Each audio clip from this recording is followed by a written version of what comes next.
김여민 영혼을 기억하시고 하나님 앞에 감사한 제목 가운데 함께해 주셔서 감사하고 또 하나님께서 늘 감사할 많은 일들을 하나님이 이끌어 주시고 인도해 주셔서 감사가 넘치게 하여 주시옵소서. 또 믿음을 들여 헌금한 손길이에 하나님 풍성한 것으로 채워 주시옵소서. 예수 이름으로 기도드리옵나이다. 아멘. 네, 반갑습니다. 다 마스크 끼고 있어서 오늘은 마스크를 벗고 말씀을 전하겠습니다. 마이크에도 마스크가 있어서 너무 좋은 것 같습니다. 오늘 말씀을 함께 살펴보고자 하는데요. 네, 룻기입니다. 사사기 다음에 있습니다.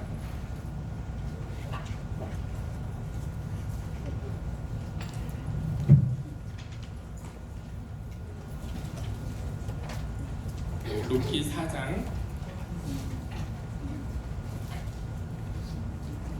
9절에서 12절까지입니다.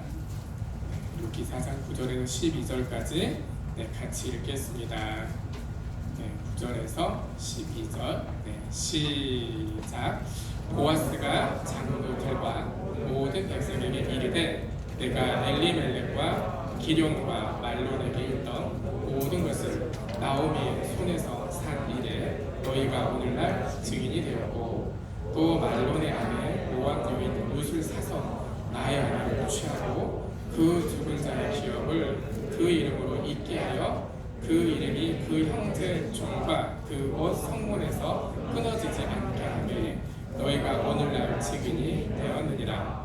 성문에 있는 모든 백성과 장로들이 가로되 우리가 증인이 되노니 여호와께서 내 집에 들어가는 여인으로 이스라엘 집을 세운 라헬 레아 두 사람과 같게 하시고 너로 에브라서 유력하고 베들레헴에서 유명케 하시기를 원하며 여호와께서 이 소년 여자로 내게 후사를 주사 내 집으로 다말이 유다에게 낳아준 베레스의 집과 같게 하시기를 원하노라.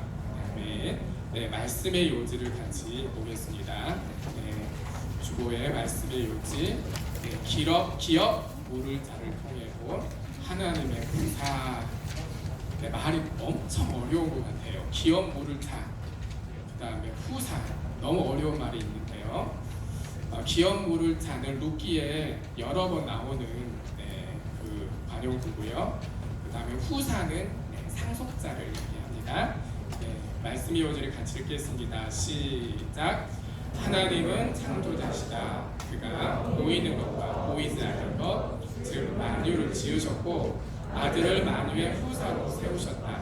죄인되어 마귀에게 팔렸던 우리는 불순종의 아들들이요 본질상 진노의 자녀였다.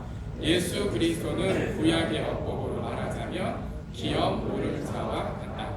보아스가 엘리멜렉의 기업 물을 자가 되어 땅을 물을 뿐 아니라 룻을 통해 자손을 있게 하셨다. 이는 예수 그리스도가 마귀에게 종로를 타는 죄인을 위하여 핏값을 지불하시고 우리를 하나님의 후사가 되게 하신 것을 내밀었다. 성령으로 난 자는 그리스도와 함께한 하나님의 후사요 그리스도와 함께 영광을 받기 위하여 고난도 함께 받아야 한다. 예수 그리스도가 다음 없는 사랑으로 우리에게 은혜를 베푸시고 하나님의 후사가 되게 하셨다. 그러므로 우리의 재능도 지혜도 시간도 물질도 하나님 나라와 복음과 교회 위하여 작품으로 드리는 세상이 되자. 아멘. 하나님은 보이는 것 또 보이지 않는 것 이걸 다 합쳐서 만유라고 하죠. 그 만유의 상속자로 예수 그리스도를 세우셨습니다. 그래서 만유의 후사다 이렇게 말씀하셨고요. 그리고 우리는 죄인 되어 마귀에게 팔렸습니다. 그래서 본질상 진노의 자녀고 불순종의 아들들이다 이렇게 말씀을 하고 있습니다. 그런데 우리가 어떻게 마귀의 종로로 타는 데서 자유자가 되었을까? 또 어떻게 우리가 하나님의 후사가 된다는 말이 가능한가에 대해서 오늘은 룻기에 나타난 기업 물을 자를 통해서 이 부분에 대해서 한번 우리가 은혜를 나누도록 하겠습니다. 룻기를 살펴보면요, 룻기는 4장으로 이루어져 있는 아주 멋진 단편 소설가도 같아요. 그래서 신앙이 없는 사람도 이걸 보며 이거 로맨스다, 너무 순수한 로맨스다, 너무 좋네. 그럴 만큼 굉장히 개연성과 그것을 바탕으로 한 어떤 이제 전개가 마치 필연적인 것처럼 잘 연결이 되고 해피엔딩으로 끝납니다. 되게 멋있어요. 물론 그 배경을 보면 상당히 쉽지 않은, 어떻게 보면은 인생이 이렇게 힘든가라고 할 정도로 그 밑바닥을 일단 보여주는 장면이 있습니다. 그리고요, 또 루키에 나타난 등장인물들은 여기에 보면 악인이 한 명도 없어요. 다 사람들이 괜찮아요. 어떻게 등장인물들이 다들 이렇게 괜찮을까? 네, 물론 환경과 상황이 무척 힘든 부분들이 있습니다. 네, 그런가 하면 성경에 보면 여성이 주인공으로 딱 성경 이름이 되어 있는 곳이 있죠. 에스더서, 그리고 오늘 우리가 읽은 루키.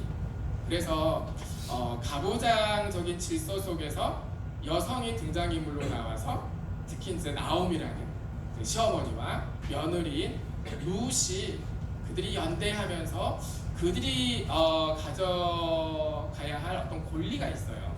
그 권리를 굉장히 지혜롭게 잘 표현하고 그 권리를 획득하거든요. 이런 부분들도 담겨져 있고, 그 다음에 위치상으로 보면 사사기 다음에 나오죠. 우리 읽었던 성경을 보면 사사기 다음에 나와요. 우리 루키 1장 1절을 한번 볼게요. 루키 1장 1절. 어떻게 시작하냐면 사사들의 치리하던 때에 이렇게 출발하다 보니까 사사기 다음에 나와요. 그런데 히브리어 성경에서 순서는 좀 달라요.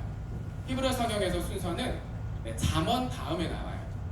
근데 모르겠습니다. 여러분 중에 나는 이런 현숙한 여인을 아내로 맞이하고 싶어, 이런 혹시 형제가 있다면 잠언 31장 후반부에 있는 현숙한 여인 이야기를 한번 읽어보세요. 이런 사람이 과연 있을까? 물론 이제 그런 현숙한 여인에 상응하는 이제 아주 멋진 형제의 모습을 또 갖춰야 되겠죠. 현숙한 여인에 대한 이야기가 쭉 잠언 31장 끝부분에 나오는데, 그런데 그 현숙한 여인이 구체적으로 어떤 모습을 가지고 있느냐, 이게 구체화된 것이 루키예요. 그래서 잠언 다음에 루키로 이렇게 성경이 편집이 되어 있는 히브리어 성경도 있습니다. 그렇게 되면 이렇게 맥락이 잘 연결이 되죠. 자, 이렇게 루키는 다양한 특징이 있는데요. 일단 루키의 줄거리 배경을 한번 보면 루키 1장 보시면 1절부터 5절까지 어떤 상황인지 한번 같이 보겠습니다. 시작. 사사들의 치리하던 때에 그 땅에 흉년이 드니라. 유다 베들레헴의 한 사람이 그 아내와 두 아들을 데리고 모압 지방에 가서 무거하였는데 그 사람의 이름은 엘리멜렉이요 그 아내의 이름은 나오미요 그 두 아들의 이름은 말론과 기론이니 유다 베들레헴 에보란 사람이더라. 그들이 모압 지방에 들어가서 거기 유하더니 나오미의 남편 엘리멜렉이 죽고 나오미와 그 두 아들이 남았으며 그들은 모압 여자 중에서 아내를 취하였는데 하나의 이름은 오르바요 하나의 이름은 루시더라. 거기 거한 지 10년 즈음에 말론과 기론 두 사람이 다 죽고 그 여인은 두 아들과 남편의 뒤에 남았더라. 원래 베들레헴에서 살았어요. 근데 기근이 들어서 그래서 살 수가 없어서 좀 자산을 처분하고 굉장히 풍족하게 모압 지방으로 이주를 했습니다. 그런데 남편 엘리멜렉이 죽었어요. 그리고 두 아들과 며느리가 있었는데 그렇게 잘 살면 좋은데 두 아들들이 다 죽어버렸어요. 그러면 나오미 입장에서는 이제 누구 남았냐면 며느리 둘만 남았어요. 그런데 시어머니와 며느리가 함께 산다는 것은 굉장히 불편한 일입니다. 그래서 굉장히 현숙한 여인이어도요 식사가 들어가면 힘들어요. 그래서 서로 좀 멀리 있으려고 해요. 그래서 요즘에 어머니들은 며느리를 최대한 자유롭게 멀리 있게 이제 하는 경우들도 많습니다. 그래서 이제 나오미가 결정을 합니다. 모압 지방에 10년을 살았는데 이제 아들도 다 죽고 며느리는 아직 어려요. 10대 후반에서 20대 초반 정도로 보는데 이렇게 시어머니를 계속 있으면 안 되잖아요. 그래서 자유를 줘야면서 그래서 결심을 합니다. 베들레헴으로 다시 돌아가야 되겠다. 나 혼자라도 다시 돌아가겠다. 그러나 며느리들은 새롭게 자신들의 삶을 출발할 수 있도록 자유를 줘야 되겠다. 그래서 며느리 둘에게 너희 가족에게로, 너희 친족에게로 돌아가고 또 멋진 남자 만나서 행복하게 잘 살아라. 그동안 나에게 너희들이 너무나 잘했다. 너무 고맙다. 이렇게 축복을 했어요. 그래서 오르바라는 며느리는 순종했습니다. 그렇게 갔어요. 그런데 룻은 순종하지 않았어요. 아마 시어머니의 마음을 헤아렸던 것 같아요. 그리고 시어머니 입장에서는 같이 가자고 요구할 수도 없어요, 실은. 그러나 룻은 스스로 결심을 했습니다. 1장 16절, 17절을 같이 읽겠습니다. 1장 16절, 17절. 네, 시작. 룻이 가로되 나로 어머니를 떠나며 어머니를 따르지 말고 돌아가 강권하지 마옵소서. 어머니께서 가시는 곳에 나도 가고 어머니께서 유숙하시는 곳에서 나도 유숙하겠나이다. 어머니의 백성이 나의 백성이 되고 어머니의 하나님이 나의 하나님이 되시리니 어머니께서 죽으시는 곳에서 나도 죽어 거기에 장사될 것이라. 만일 내가 죽는 일 외에 어머니와 떠나면 여호와께서 내게 벌을 내리시고 더 내리시기를 원하나이다. 이렇게 며느리가 시어머니에게 자신의 결심을 말했습니다. 죽는 거 빼고는 어머니 함께 하겠다. 그리고 어머니가 믿는 하나님을 내가 평생 믿겠다. 이렇게 결심을 했습니다. 그래서 둘이 베들레헴으로 돌아갑니다. 10년 만에 다행히 베들레헴에 하나님이 복을 주셔서 다시 수확이 풍성하게 되는 상황들이 됐습니다. 그리고 베들레헴으로 돌아갔을 때는 빈털터리가 돼서 돌아갔어요. 그래서 하루하루 끼니를 때우는 것이 쉽지 않은 상황이어서 이제 밭에 나가서 보리 추수할 때, 밀 추수할 때 이삭을 주워가지고 그걸로 끼니를 때워야 하는 상황입니다. 이제 룻이 그 일을 하는 거죠. 이스라엘의 하나님이 세우신 법에는 이제 고아와 객과 나그네를 위해서 이삭을 다 죽지 않도록 했어요. 이삭을 남겨놔서 그야말로 노동력이 없다라든지 아니면 일을 하고 싶어도 일을 할 수 없고 그러나 먹고는 살아야 되잖아요. 그러니까 그러한 이삭을 남겨놓게 했습니다. 그 이삭을 줍는 거죠. 네, 갔는데 우연히 보아스라는 사람의 밭으로 갔어요. 거기서 이삭을 줍는데 굉장히 예의 바르게 합니다.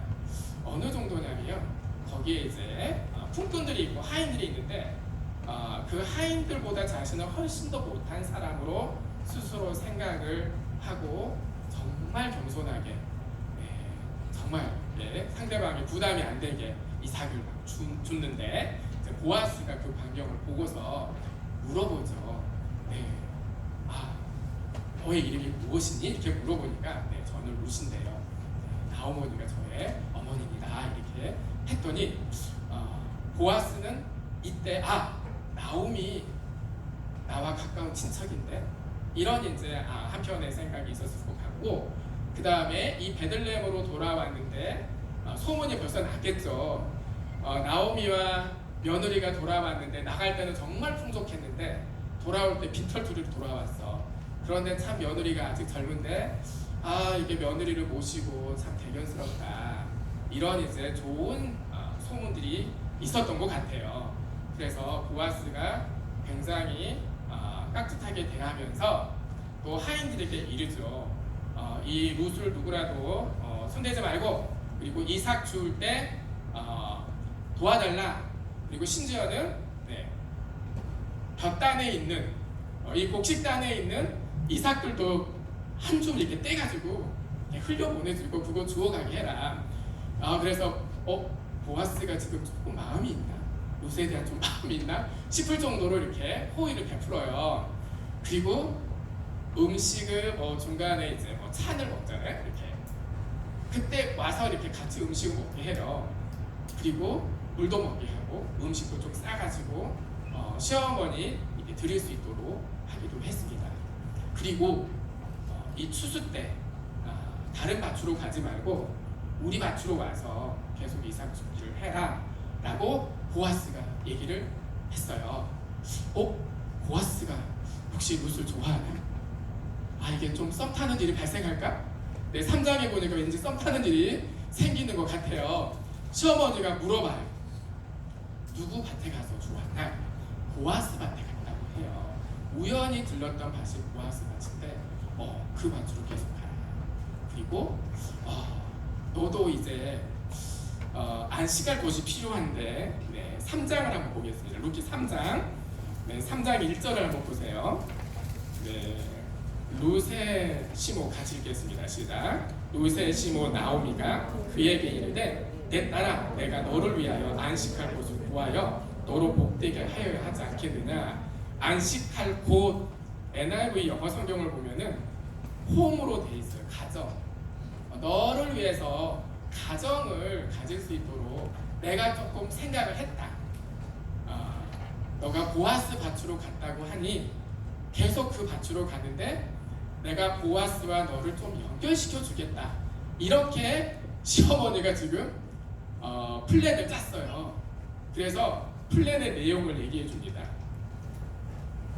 자, 2절 3절을 같이 읽겠습니다. 시작. 내게 함께하던 시녀들을 둔 보아스는 우리의 친족이 아니나 그가 오늘 밤에 타작마당에서 오리를 까불리라.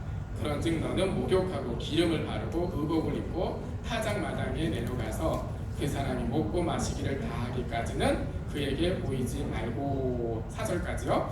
그가 누울 때에 너는 그 눕는 곳을 알았다가 들어가서 그 발치 이불을 들고 거기 누우라. 그가 너의 할 일을 내게 고하리라. 이 플랜은 굉장히 굉장히 많은 지금 플랜이에요. 어떤 일이 발생할지 모르는 굉장히 쉽지 않은 상황인데, 보아스 이제 시어머니 나오미가 아마 기도하면서 지혜를 얻었던 것 같아요. 그리고 룻에게 여기서 일러줬죠. 목욕하고 기름을 바른다는 건 향수를 뿌리는 거예요. 그 다음에 의복을 입고 했는데 영어 성경에 보면 너가 가지고 있는 제일 좋은 옷을 입고 이렇게 돼 있어요. 그리고 우리 타작을 하고 나서 복산을 쌓아놓고 아마 그걸 지켜야 되기 때문에 이제 밖에서 마치 야영하는 것처럼 지내야 되는 상황인 것 같아요. 먹고 마시는 시간이 지나고 사람들이 눈치채면 안 돼요. 지금 무슨 또 이게 헛소문이 날지 모르기 때문에 조심조심 해야 되는데, 어둑한 때 이제 먹고 마시는 것도 다 끝나고 보아스는 지금 보리타작 옆에서 이제 자고 있어요. 그 상황에 이 여인네가 지금 그 발치 아래에서 이불을 덮고 누운 거예요. 굉장히 지금 위기의 상황이 될 수도 있어요. 자다가 이제 보아스가 갑자기 일어났죠. 당신 누구냐고. 어떤 여인네가 있는 것 같은데 당신 누구냐고 막. 근데 어둑어둑한데 젊은 여인과 이 또 좋은 향이 나는데 갑자기 이 보아스의 마음이 쿵당쿵당하지 않겠어요? 누구냐고 이제 물어봤어요. 그랬더니 3장 9절 읽겠습니다. 시작. 가로되 내가 누구뇨 대답하되 나는 당신의 시녀 룻이오니 당신의 옷자락으로 시녀를 덮으소서. 당신은 우리 기업을 물을 자가 됨이니이다. 앞부분에 2장에 보면은 보아스와 룻이 왠지 썸 타는 것 같은 그런 흐름들이 좀 있어요. 그런데 이제 룻이 보아스에게 권리를 주장하고 있어요. 이거는 상당히 용기 있는 태도인 것 같습니다. 그래서 앞부분에는 이제 당신의 옷자락으로 시녀를 덮으소서 이렇게 되어 있잖아요. 당신의 날개 아래, 당신의 옷자락 아래 내가 보호받고 쉼을 얻기 원합니다. 그러니까 나와 결혼해 주세요. 이런 이제 표현과도 같은 것 같아요. 그런데 보아스는 룻을 되게 좋게 생각을 했고 이 부분에 대해서는 쉽게 들어줄 수 있을 것 같아요. 그런데 뒤의 요구가 굉장히 어렵습니다. 당신은 우리 기업을 물을 자가 됨이니이다. 그러니까 아주 가까운 친척인 거예요. 기업 물을 자의 어떤 책임을 이제 요구하는 거예요. 이것을 듣고서 보아스가 얘기합니다. 10절에 보면 같이 읽겠습니다. 가로되 내 딸아 여호와께서 내게 복 주시기를 원하노라. 내가 빈부를 물론하고 연소한 자를 좇지 아니하였으니 너의 베푼 인애가 처음보다 나중이 더하도다. 지금 이 상황에서 보아스는 나이가 꽤 들은 것 같아요. 한 40대 정도 되지 않았을까? 왜냐하면 룻을 향해서 내 딸아 그래요. 더터로 표현하고 딸이라고 얘기하거든요. 그러니까 만약에 내가 결혼했으면 딸뻘 되는 이제 사람인 거예요. 근데 룻기를 쭉 보면 보아스가 아내가 있었다는 얘기는 전혀 언급은 없어요. 그래서 이 룻기 안에서 보면 결혼 안 한 사람 같다. 왜 나이가 들어서까지 결혼을 못했을까? 사람은 참 좋은 것 같은데 아무튼 좀 그거는 우리가 잘 모르겠죠. 자, 그런데 보면 당신이 현숙한 여자이다라고 표현하고 있습니다. 11절에 보면 내가 현숙한 여자인 줄 나의 성읍 백성들이 다 알고 있고 나도 알고 있어서 11절에 내 말대로 너가 요구한 대로 내가 다 행하겠다라고 얘기를 해요. 그리고 나서 두 사람이 막 이제 같이 붙들고 자지는 않아요. 왜냐하면 뭔가 절차와 법이 있기 때문에. 그래서 보아스가 새벽녘에 사람들이 모를 때 집으로 돌아가도록 당부를 하고 좀 기다려라. 절차를 따라서 나보다 더 가까운 기업 물을 자가 있어요. 그 사람이 우선권이 있기 때문에 그 사람에게 공식적으로 물어봐야지 되는 상황이에요. 자, 그래서 이제 4장에 이 기업 물으는 것과 관련되는 성문 앞에서 일종의 마치 뭐 민사 재판의 과정이 있는 것처럼 증인들이 있고 그 앞에서 우선권을 갖는 기업 물을 자가 와요.